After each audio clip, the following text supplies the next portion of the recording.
Good morning. You're listening to Senior Scene on your hometown station, 1430 WNAV. I'm Joshua Killian, social media producer at the Anne Arundel County Department of Age and Disabilities. Today, my guest is Monique Price, who's the long-term care ombudsman for the Anne Arundel County Department of Age and Disabilities. Welcome to Senior Scene, Monique. Hey, Josh. Nice to be here. First, for our listeners who might not already know what an ombudsman is, can you let them know what it is and what your program does? Sure. The Ombudsman program serves as a resident-centered program that advocates for residents of nursing homes and assisted living facilities. We visit homes regularly and unannounced to ensure that residents are being treated with dignity and their rights are being respected. We also investigate complaints and help residents to find solutions for their concerns. We can only act on helping resolve resident problems if they give us written consent to do so. We want to make sure they know that they can keep things confidential and only share information with someone if they give us specific consent to do so. We want them to know that they can trust us. Family members and others can also call us with any concerns they have about the facility, but we still have to first get consent from the resident before taking action. On a broader level, we also advocate for legislation and policies that promote resident rights. And June is a very important month for any older adults who are living in an assisted living facility or nursing home. Can you let our listeners know what month this is? Sure. June is designated as World Elder Abuse Awareness Month. It is a global campaign dedicated to discussing this difficult subject and to help in the prevention of further elder neglect and abuse. When we raise awareness of the estimated 5 million elders who are victims of abuse, we empower them and others to take action. An estimated 1 in 5 cases is never reported. We will tell people what to look for. They will more likely to recognize the abuse and hopefully be able to talk to victims about reporting it while walking alongside them to get the assistance they need. And what are some of the things that you as an ombudsman look for in elder abuse when you visit these facilities? Sure. As an advocate, we look to see if each resident of the home appears to be happy and well cared for, and really listen to what they're saying. Sometimes we can pick up on potential abuse through our conversations with the residents. Some of the warning signs we might see are neglect of care for the residents, such as poor hygiene, marks or bruises on them, or sometimes unusual behavior or mood changes. We also listen to each person to see if they have complaints against a specific staff member or family member. Other things we look for are frequent injuries or possible bed sores, which usually indicate that the person is not being attended to properly. And what are some of the things that an individual should look for when they're looking for a long-term care facility? There are a lot of factors in looking for the right home for a loved one. I usually encourage people to stop in unannounced to a home they are interested in.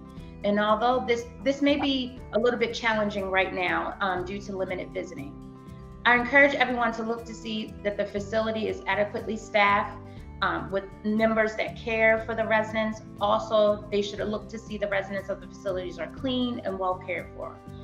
Ask yourself, do the residents appear happy and are they involved in activities that they seem to enjoy?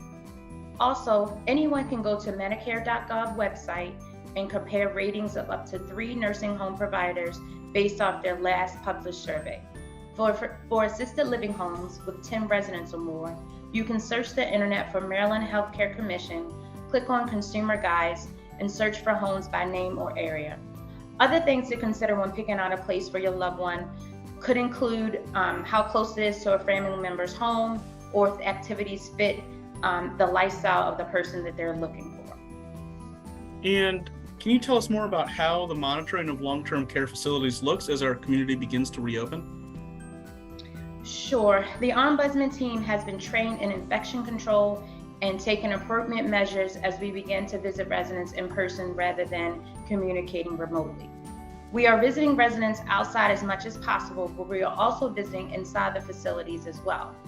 If your loved one is quarantined for observation or they're on a COVID wing, we will communicate with them via phone or video call if they have a complaint or concern. It is always our goal to problem solve to the satisfaction of the residents, but if it cannot be resolved, we refer them to the Office of Healthcare Quality, which is a licensing agency that surveys the homes. They're also visiting the homes as well at this time. And with June 15th being World Elder Abuse Awareness Day, can you tell us what you'll you and your program will be doing to spread awareness? Sure. Yes, our ombudsman team will be busy getting information out to residents of long-term care facilities throughout the month of June. We'll be going to senior centers across the county to set up information tables and to talk with individuals to raise awareness of this very important cause.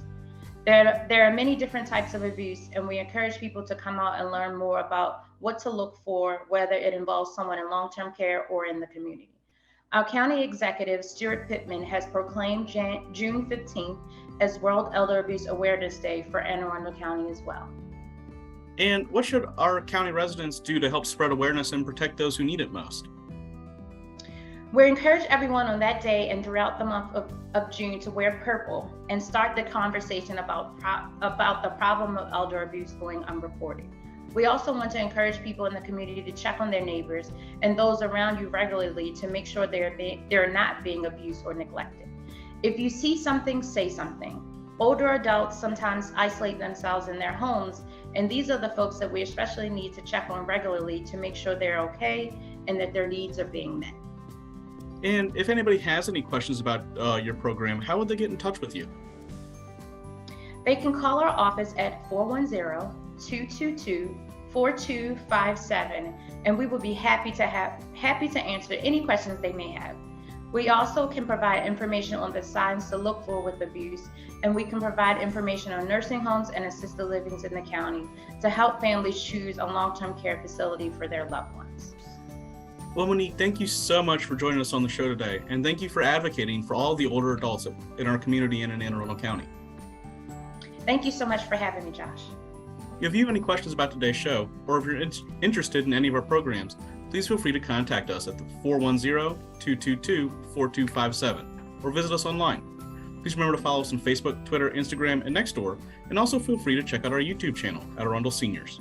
This is Joshua Killian, social media producer with the Anne Arundel County Department of Aging and Disabilities, and you've been listening to Senior Scene on your hometown station, 1430 WNAV.